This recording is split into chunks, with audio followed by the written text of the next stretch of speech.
दूसरी बार हुआ परशुराम और विक्की शर्मा का आमना सामना, लेकिन पहली बार की तरह यह दोनों आपस में बातचीत नहीं करेंगे। परशुराम यहाँ पे सवाल का जवाब ढूंढने नहीं गया है, बल्कि विक्की शर्मा को सबक सिखाने गया है, क्योंकि इस वक्त तक शिव प्रसाद देशमुख उर्फ परशुराम को ये पता लग चुका है कि विक्की शर्मा, शीतल, करण कुलकर्णी ये सभी लोग मिले हुए हैं और यह लोग मिलके शिव प्रसाद देशमुख और शालिनी को अलग करना चाहते हैं, ताकि एक तरफ करण कुलकर्णी अपने बेटे को आजाद करा सके और दूसरी तरफ शीतल अपने प्यार यानी शिव को पा सके। लेकिन इस बार शिव प्रसाद देशमुख के सामने सच्चाई आ गई है और उसके बाद जो उसने किया वह जानकर तो आप भी दंग रह जाओगे। तो आखिर ये पूरी कहानी क्या है, आइए जानते हैं आज के स्पेशल एपिसोड में। तो बिना किसी वक्त गवाए चलिए मिस्टर एंड मिसेस परशुराम के लेटेस्ट एपिसोड का रीकैप शुरू करते हैं। तो कहानी की शुरुआत होती है शिव प्रसाद देशमुख से, जो कि अपने भेष को बदल लेता है और बन जाता है एडवोकेट जितेंद्र प्रसाद। एडवोकेट बनकर वो सीधे जाता है मनाली के एसीपी के पास। उनके पास जाकर वह कहता है कि मैं यहाँ पर आया हूँ शिव प्रसाद देशमुख के मर्डर कांड की इन्वेस्टिगेशन करने। पुलिस कहती है कि इन्वेस्टिगेशन आप करेंगे, आप तो एडवोकेट है ना। उसी वक्त एडवोकेट जितेंद्र शर्मा कहता है कि ये एक महिला की इज्जत का सवाल है। आपको पता ही होगा कि यह न्यूज कितनी ज्यादा वायरल हो रही है। हर टीवी चैनल पे, मीडिया में, न्यूज़पेपर में, हर जगह शालिनी की बेइज्जती हो रही है। शालिनी को ही अपराधी घोषित किया जा रहा है, जिसमें वह अपराधी है भी नहीं। खैर, मुझे यहाँ पर भेजा है एडवोकेट नंदिनी दीक्षित ने। इस वक्त तक एसीपी समझ जाते हैं कि एडवोकेट नंदिनी दीक्षित ने भेजा है तो सोच समझ कर ही भेजा होगा, इसीलिए वो उस अपराधी से मिलने की परमिशन वह एडवोकेट जितेंद्र को दे देते हैं। बस यही तो चाहिए था परशुराम को। परशुराम को उससे मिलना है और उससे सारी खबर निकालनी है। उसके बाद परशुराम को सेल के अंदर डाल दिया जाता है, जहाँ पर वो व्यक्ति मस्त आराम से सो रहा था, यानी शिव प्रसाद देशमुख के हत्याकांड वाला व्यक्ति आराम से सो रहा था, जिसे मानो वो यहाँ पर पिकनिक मनाने के लिए आया हो। परशुराम उसके पास जाता है और उससे साफ तौर पे पूछ रहा होता है कि तूने शिव प्रसाद देशमुख पे हमला किया था या नहीं किया था। व्यक्ति कहता है कि तुम कौन हो और तुम यहाँ पर क्या कर रहे हो? एडवोकेट हो ना तुम तो, तुम्हें किसने भेजा है? मेरे घर वालों के पास तो इतने पैसे नहीं है कि वो एक एडवोकेट हायर कर सके, बताओ कि तुम हो कौन? इस वक्त तक शिव प्रसाद देशमुख उर्फ परशुराम उसकी धुलाई करना शुरू कर देता है और कहता है कि सवाल पहले मैंने पूछा था, इसलिए सवाल तुझे देना होगा। तो मुझे ये बता कि तूने शिव प्रसाद देशमुख पे हमला किया था या नहीं किया था। इस वक्त वो व्यक्ति कहता है कि हाँ मैंने हमला किया था। फिर परशुराम का अगला सवाल आता है कि तूने हमला किया था तो तू मुझे ये बता कि तुझे वहां पर भेजा किसने था। लेकिन इस वक्त तक वो व्यक्ति बताने से मना कर देता है। वो कहता है कि तुम कौन हो, मुझे पहले तुम्हारी पहचान बताओ। उसके बाद शिव प्रसाद देशमुख अपनी असली पहचान बताता है। वो एडवोकेट की दाढ़ी मूंछ सब निकाल लेता है, जिसके बाद तो वो व्यक्ति के पांव तले जमीन ही खिसक जाती है, क्योंकि उसके सामने इसने दो गोलियां खाई थी। लेकिन उसके बावजूद भी यह व्यक्ति तो जिंदा है। शिव प्रसाद देशमुख अभी भी जिंदा है। उसी वक्त शिव प्रसाद देशमुख कहता है कि मैं हूँ परशुराम, शिव प्रसाद देशमुख उर्फ मुंबई का एक स्पेशल एजेंट, और तुम्हारे जैसे अपराधियों की मैं वाट लगाता हूँ। अगर तूने मुझे सच्चाई नहीं बताई ना तो ये बात याद रखना कि तू भी जिंदा नहीं रहेगा। लेकिन वह व्यक्ति अभी भी अपना मुंह नहीं खोल रहा होता है। शिव प्रसाद देशमुख उसकी धुलाई शुरू कर देता है। इस तरफ हम देखते हैं एसीपी को, जो कि मन ही मन में सोच रहा होता है कि यार इस व्यक्ति को तो मैंने कहीं देखा है। एडवोकेट जितेंद्र,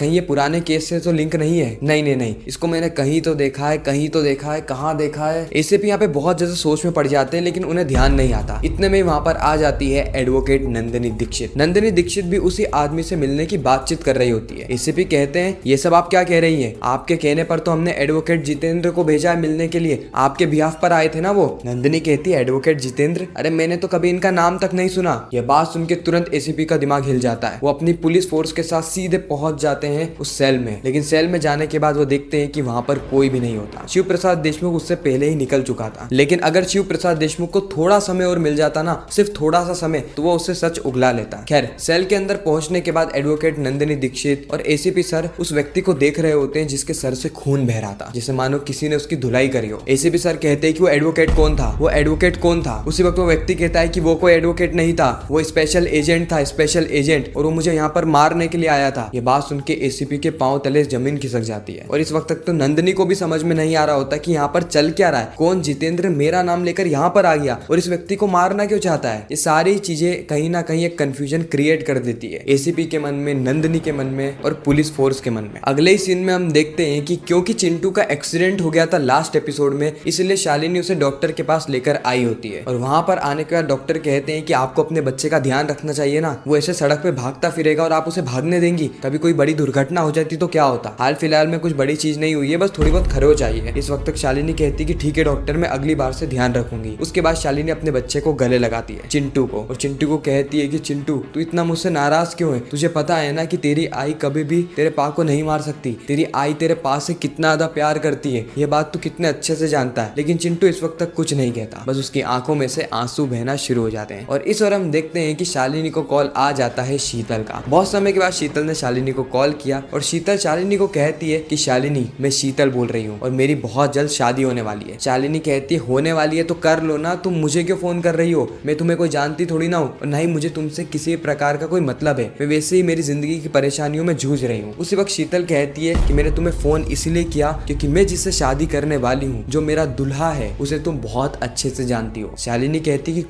कौन है तुम्हारा दुल्हा। उसी वक्त शीतल कहती है कि वह तुम्हारे कॉलेज का बहुत अच्छा दोस्त है। शालिनी यहाँ पे शीतल से पूछ रही होती है कि उस व्यक्ति का नाम क्या है, क्योंकि उसे तो ऐसा कोई भी इंसान ध्यान नहीं है जिसकी हाल फिलहाल में शादी होने वाली है। शीतल कहती है कि बहुत ही जल्द जब मेरी शादी होगी मैं तुम्हें बुलाऊंगी और वहां पर आके तुम अपनी आंखों के सामने देख लेना कि ये शीतल किससे शादी कर रही है, इस शीतल का दुल्हा कौन है। इतना कहकर शीतल कॉल को काट देती है। अब शालिनी को तो समझ में नहीं आता है क्या बात कर रही है। इस तरफ हम देखते हैं शीतल को, जो कि कांच के सामने दुल्हन के भेष में तैयार हो गई होती है। वो अपने आप को ही देखकर कहती है कि शीतल, शिखा तलवार, तेरा प्यार बहुत ही जल्द मुकम्मल होने आया है, तेरी बहुत ही जल्द शादी होने वाली है। कितनी खूबसूरत लग रही है तू शादी के जोड़े में। इतने सालों तक तूने इंतजार किया शिव का और अब शिव तुझे मिलने वाला है। शिव तेरा ही होने वाला है। शिव अब कभी भी शालिनी के पास लौट कर नहीं जाएगा। शिव सिर्फ और सिर्फ तेरा है शिखा, शिव सिर्फ और सिर्फ तेरा है शीतल। इतना कहकर वो अपने आप को ही मोटिवेट कर रही होती है, अपने आप को सबसे ज्यादा ऊंचा दर्जा दे रही होती है। और दे भी क्यों ना, क्योंकि उसने 11 साल इंतजार किया है शिव प्रसाद देशमुख का और हाल फिलहाल में शिव प्रसाद देशमुख कहीं ना कहीं उसकी जाल में फंस चुका है। लेकिन शादी होगी या नहीं, ये सिर्फ और सिर्फ शिखा तलवार यानी शीतल के ऊपर निर्भर नहीं करता। यहाँ पर तो परशुराम का जवाब ज्यादा मायने रखता है। इस तरफ हम देखते हैं करण कुलकर्णी को, जो कि उस व्यक्ति को मार रहा होता है जिसने चिंटू का एक्सीडेंट किया, क्योंकि करण कुलकर्णी चाहता था कि चिंटू का एक्सीडेंट नहीं हो बल्कि शालिनी का हो। लेकिन अगर चलो चिंटू गाड़ी के सामने आ भी गया तो उसका एक्सीडेंट ही क्यों किया, उसे जान से मार देना चाहिए था। मैंने तुम्हें इसी बात के पैसे दिए थे ना। लेकिन वह व्यक्ति कहता है कि आपने मुझे कहा था शालिनी को मारने के लिए, लेकिन पता नहीं कैसे वो बच्चा बीच में आ गया और उस पे गाड़ी लग गई। अब क्योंकि वो बच्चा घायल था तो मैं उसके ऊपर गाड़ी कैसे चला सकता हूँ। उसी वक्त करण कुलकर्णी कहता है कि क्यों नहीं चला सकता, बिल्कुल चला सकता है। मैंने तेरे को पैसे दिए थे ना, तू बोलता तो मैं तेरे को डबल पैसे दे देता, लेकिन तूने इस मिशन को फेल कर दिया। तुझे शायद पता नहीं है कि उस बच्चे ने कितना कुछ बिगाड़ा है मेरा। उसने मेरे बेटे के खिलाफ कोर्ट में गवाही दी, जिसके चलते बहुत ही जल्द वो वापस से जेल में जाने वाला है। तो उसको मार देता तो खेल वहीं के वहीं खत्म हो जाता। इतना कहकर करण कुलकर्णी उस आदमी को मारने लगता है, पीटने लगता है। मनीष दीक्षित और कबीर कुलकर्णी करण कुलकर्णी के गुस्से को शांत करने की कोशिश करते हैं, समझाने की कोशिश करते हैं कि इस बेचारे की क्या ही गलती, ये तो गया था वहां पर गाड़ी चढ़ाने के लिए, लेकिन शालिनी की जगह गलती से वो बच्चा आ गया तो इसमें इसकी क्या गलती। इस वक्त तक करण कुलकर्णी का दिमाग ना बहुत ज्यादा खराब हो चुका होता है। इसीलिए वो उस व्यक्ति को कहता है कि मैंने तुझसे कहा था ना शालिनी को मारने का, चिंटू के बाद तूने शालिनी के ऊपर गाड़ी क्यों नहीं चढ़ाई। उसी वक्त वो व्यक्ति कहता है कि चिंटू का एक्सीडेंट हुआ ना सर, उसके बाद भीड़ इकट्ठी हो गई थी। मैं अगर एक पेडल भी आगे करता